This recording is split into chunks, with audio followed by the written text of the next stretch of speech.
Before we begin, I want you to do something quickly. Look at the comment section and type one word, just one, early or late. Because if silver actually moves toward the levels analysts are now discussing, the difference between those two words could define how this moment is remembered. So write it now. Early, if you believe the move is just beginning. Late, if you think the opportunity has already passed. Today, the financial markets opened with a combination of signals that rarely appear at the same time. Silver dropped roughly 2% and started trading near $82 per ounce. Oil surged past the $100 level for the first time in years. And quietly, without dramatic headlines, a new analysis from RM Capital Analytics introduced a projection that immediately caught the attention of commodity traders and macro analysts across the world. $150 silver, $280 silver, not years away, not in some distant theoretical cycle, over the coming months. In this breakdown, we are going to walk through exactly what happened today, why analysts are suddenly talking about these numbers, and why one chart, the gold to silver ratio, may be the most important signal in the entire precious metals market right now. We will also examine why the pullback you are seeing today might not be weakness at all. It might actually represent the kind of moment markets occasionally give investors before a much larger move begins. Everything we discuss here comes from publicly available data. The numbers can be verified, the reports exist on record. The goal is not speculation. The goal is to examine the structure of the market and understand the forces operating beneath the price. Let us begin with what the market showed today.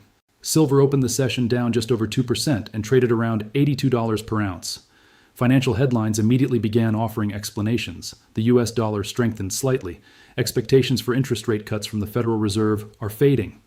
And higher oil prices could threaten global industrial demand. Those explanations sound logical at first. A stronger dollar often pressures commodities. Expensive energy can slow manufacturing activity. If manufacturing slows, industrial metals can struggle. But that surface explanation misses something important. Because while silver was falling slightly this morning, a completely different message appeared inside the research note published by RM Capital. Instead of focusing on short-term price movement, the report examined a much deeper signal that has historically preceded some of the largest moves in the precious metals market. That signal is the gold to silver ratio.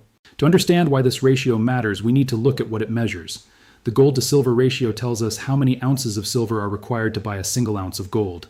When the ratio is extremely high, silver is historically undervalued compared to gold. When the ratio compresses and begins falling, it means silver is starting to outperform. And throughout modern market history, the moments when this ratio compresses rapidly have often been the moments when silver begins moving aggressively.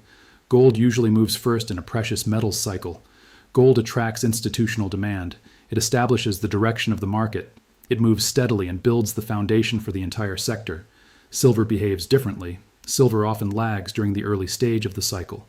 But once the ratio begins compressing and momentum builds, silver tends to accelerate dramatically. This pattern has repeated itself multiple times. During the metals rally of the late 1970s, the gold to silver ratio collapsed as silver surged toward its historic peak. The same pattern appeared again during the 2010 to 2011 cycle, when silver ran from the mid-20s to nearly $50 per ounce within a matter of weeks. Each time the ratio compressed, silver moved far faster than gold. Now consider where the ratio has been recently. For several years it remained extremely elevated. At various points it climbed above 80. At moments it approached 90. At one stage, it even touched levels near 100.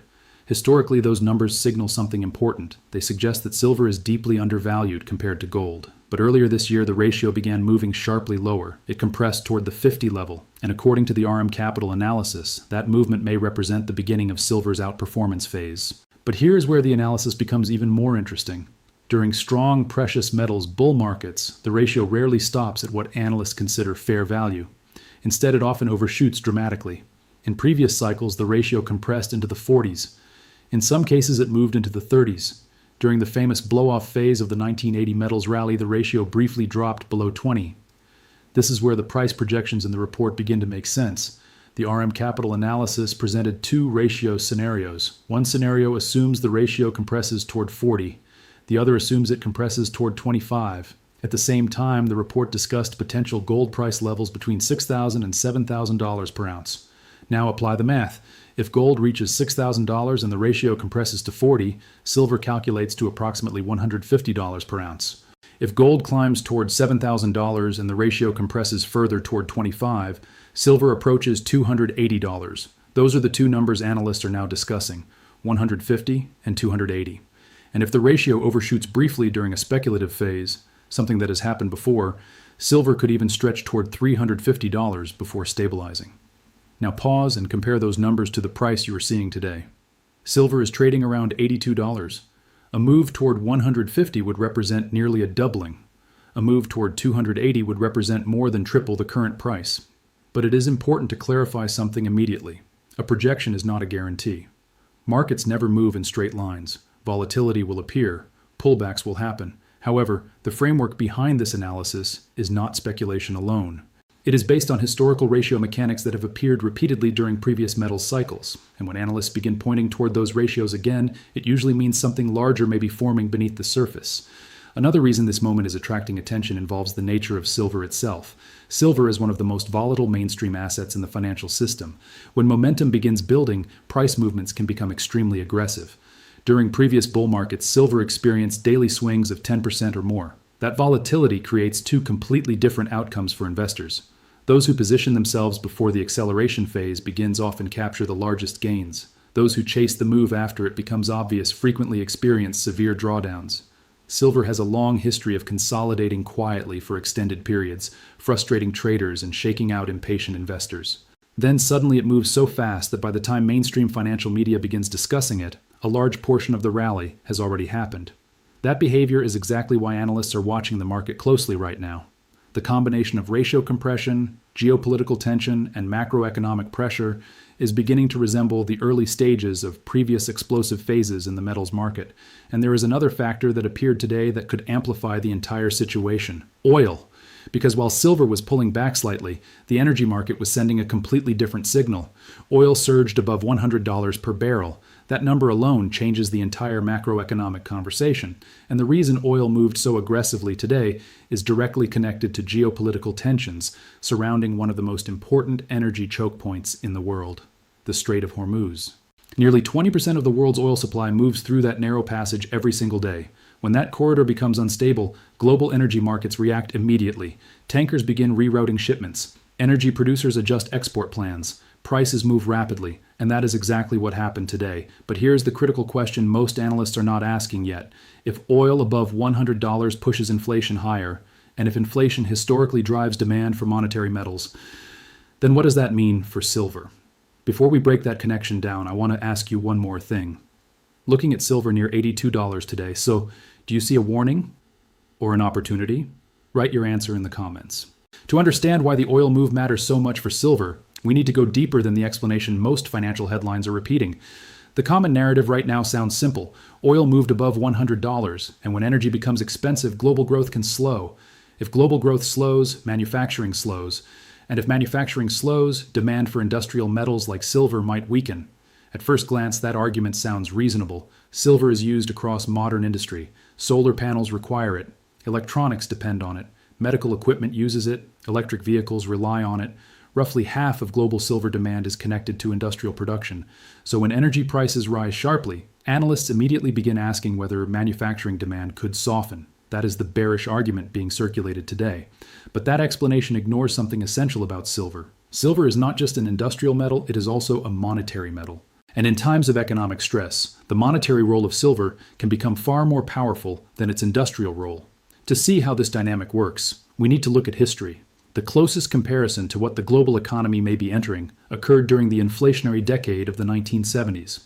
That period was defined by powerful energy shocks, rapidly rising consumer prices, and central banks struggling to maintain control over inflation. Oil prices surged dramatically during that decade. Energy became expensive. Economic growth slowed in several regions. Financial markets became unstable. Yet silver did not collapse during that environment. Silver surged. Over the course of that decade, the metal climbed from below $5 per ounce to nearly $50 per ounce. That represents a tenfold increase.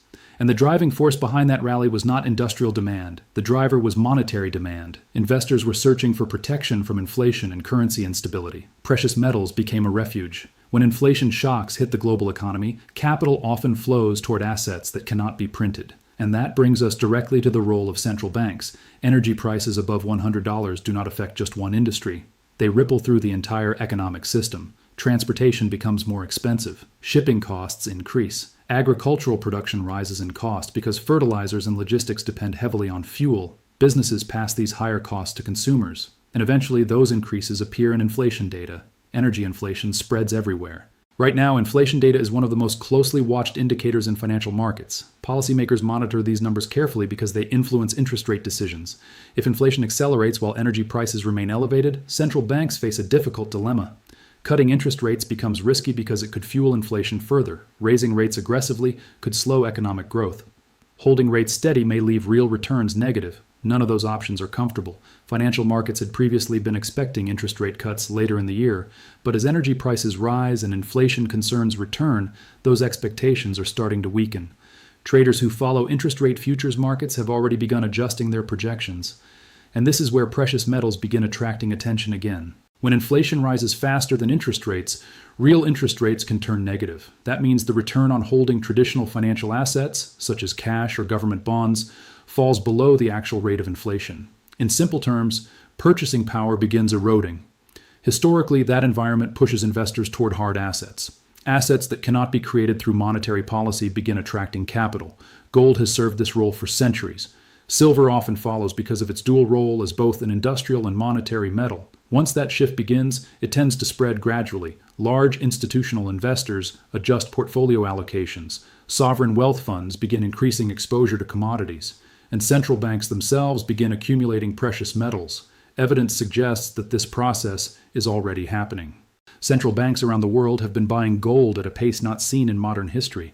Countries including China, India, Poland, Turkey, and Singapore have increased their gold reserves significantly over the past few years. Data released by international financial institutions confirms that central bank gold purchases have reached record levels. These purchases are strategic. By increasing gold reserves, central banks reduce their reliance on foreign currency assets and strengthen their holdings of physical stores of value. It is a diversification strategy designed to protect national reserves during uncertain financial conditions. When central banks buy gold at this scale, they create powerful structural support beneath the market. Even when financial traders attempt to push prices lower through paper selling, strong physical demand can absorb that pressure. A recent example demonstrates this dynamic clearly. One of the largest gold exchange-traded funds experienced billions of dollars in outflows during a single week. Normally, that amount of selling would push prices sharply lower, but gold remained relatively stable and continued trading near elevated levels. That stability suggested something important. Physical demand was absorbing the selling. In other words, paper traders were attempting to push the price lower, but real buyers underneath the market were stepping in. When that kind of divergence appears between paper flows and price behavior, analysts begin paying attention, because it often signals a structural shift in the market. Silver tends to respond strongly when those shifts occur. The silver market is significantly smaller than the gold market. That means changes in investor demand can produce much larger percentage price movements. When capital begins flowing into silver, prices often accelerate faster than gold. This is one reason analysts sometimes describe silver as a high beta stress asset. That phrase simply means silver tends to amplify movements in the broader precious metals market. During normal economic conditions, silver behaves like a commodity. Its price responds to industrial demand, mining supply, currency strength, and inventory levels. But during periods of financial stress, its behavior changes. Instead of moving primarily with industrial demand, silver begins responding to monetary anxiety. Investors seeking protection from inflation or currency instability begin allocating capital toward the metal. When that shift happens, silver's volatility expands dramatically. Gold typically moves first, silver then follows with greater speed. This pattern has appeared repeatedly in previous metals cycles. Gold attracts the first wave of defensive capital because it is widely recognized as a store of value. But once the trend becomes clear, investors seeking greater upside potential begin shifting towards silver. And when that shift begins, the price can move quickly. The breakout silver experienced recently already demonstrated that something significant may be developing. For many years, the metal struggled to move beyond the highs reached during the previous cycle. That resistance level became a psychological barrier. Many investors believed silver would never sustain prices above those levels again. But eventually, that barrier broke. Once a multi-decade resistance level becomes support, the market often enters a new phase of price discovery. Old valuation models stop working. Institutional investors begin reevaluating their allocation strategies. Mining companies reassess production expectations. Analysts update projections. That process rarely happens overnight. Markets need time to digest the implications of such a shift, but once it begins, repricing can happen quickly. Mining companies that produce silver are particularly sensitive to these changes. Many of those companies are still valued as if silver were trading far below current levels. If the market begins accepting higher long-term prices for the metal, those valuations could change dramatically. We saw similar developments during previous precious metals rallies, when mining stocks doubled or even tripled within short periods. However, it is important to recognize the risks. Markets rarely move upward without interruptions. Several factors could create temporary pressure on silver prices even if the broader thesis remains intact. A stronger US dollar could weigh on commodities. A sudden geopolitical de-escalation could reduce energy prices and soften inflation fears. Algorithmic trading systems could trigger rapid sell-offs if key technical levels break. Short-term volatility is inevitable, but the most important distinction investors must understand is the difference between noise and structure. Noise comes from headlines, short-term positioning, and automated trading. Structure comes from deeper forces such as energy supply shocks, inflation dynamics, central bank behavior, and the compression of the gold-to-silver ratio. Right now, those structural forces appear to be aligning in a way analysts have not seen in years. And there is one more geopolitical element quietly influencing this entire situation. That element involves China. Understanding that connection could reveal why the global financial landscape may be shifting faster than most investors expect, and it connects directly to the energy shock that pushed oil above $100 today. To understand the final piece of this puzzle, we need to look at the geopolitical layer that sits behind the financial headlines. One of the most important statements delivered today came from China during a major international policy gathering. China's foreign minister indicated that the country stands ready to help restore stability and order across the Middle East. On the surface, statements like this may sound routine. Governments often call for peace during conflicts. But the timing and the context of this message matter more than the words themselves. China is the largest importer of energy from the Middle East. A massive portion of the oil leaving the Gulf region travels toward Asia, powering the industrial economies of China, India, Japan, and South Korea. When instability emerges in that region, Asian economies feel the impact almost immediately because their supply chains depend heavily on those energy flows. Iran sits at the center of that geopolitical equation. The country occupies a strategic location within the Gulf and plays a critical role in regional energy transport routes. It is also connected to long-term infrastructure projects linking Asia with the Middle East and Europe. When tensions escalate around Iran, the security of energy shipments moving through the Persian Gulf becomes uncertain, and that is why the Strait of Hormuz is so important. Nearly 20% of the world's oil supply passes through that narrow waterway. Every day, enormous volumes of crude oil move through that corridor toward global markets. There are very few alternative routes capable of replacing that flow quickly. When shipping through the strait becomes unstable, energy markets react instantly, and that is exactly what happened today. Tankers began rerouting shipments, energy producers started adjusting export strategies, and oil surged past $100 per barrel. That price level carries enormous implications for the global economy. Energy prices influence nearly everything. Transportation costs rise, shipping becomes more expensive, food production becomes costlier because agriculture relies heavily on fuel and logistics.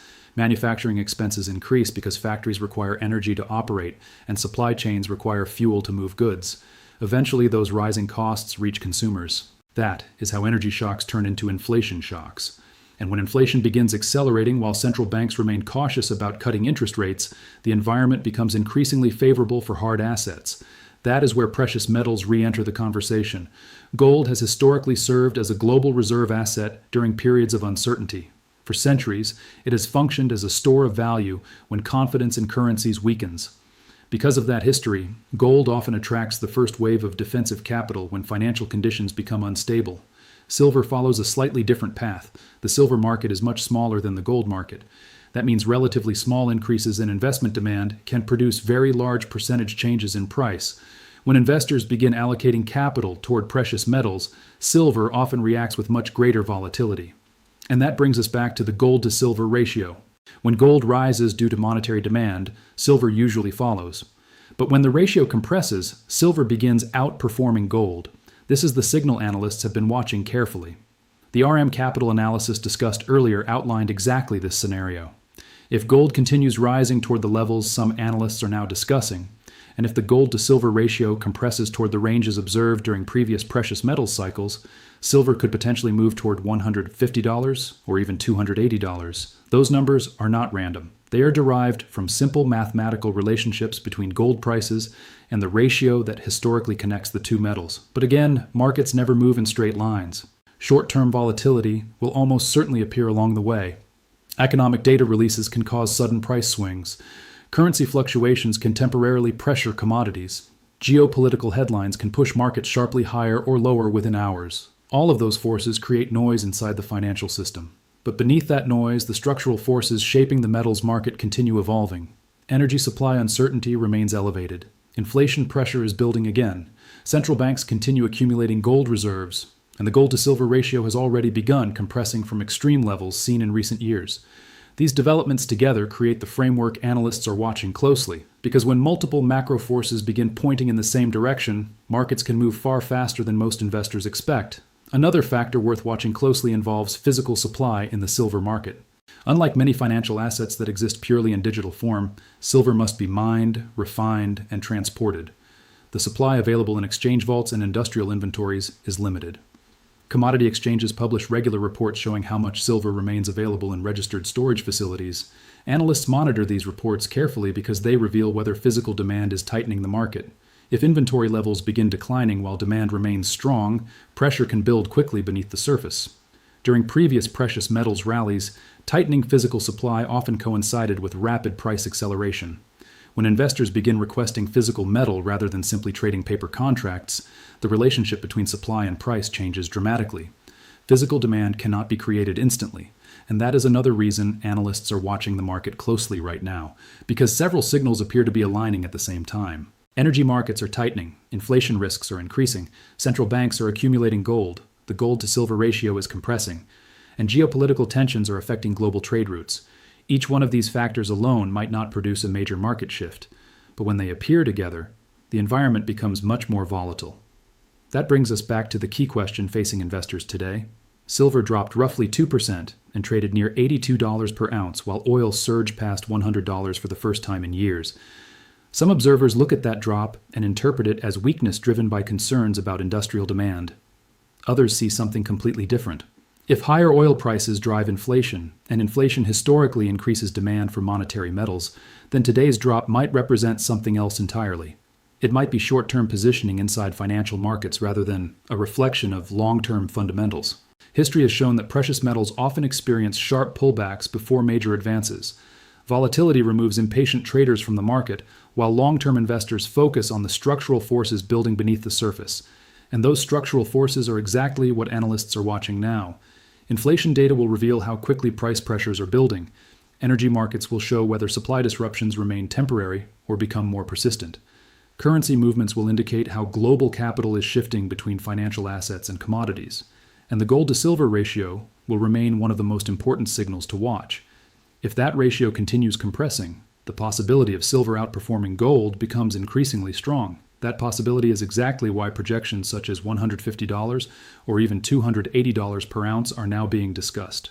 Whether those levels are reached will depend on how the global economic landscape evolves, but the framework behind the analysis is grounded in real data, and that is why the most valuable approach for investors is to examine the information directly. Commodity exchange reports are public. Inflation data is published regularly. Central bank gold purchases are documented by international financial institutions. When people verify these sources themselves, they begin seeing the bigger picture, because investors who study primary data often recognize structural changes long before they appear in headlines. So here's the final question I want you to think about carefully.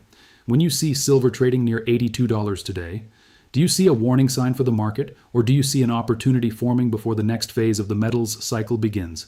Write your answer in the comments. Opportunity or warning? Because the way you interpret this moment could determine how you remember it later.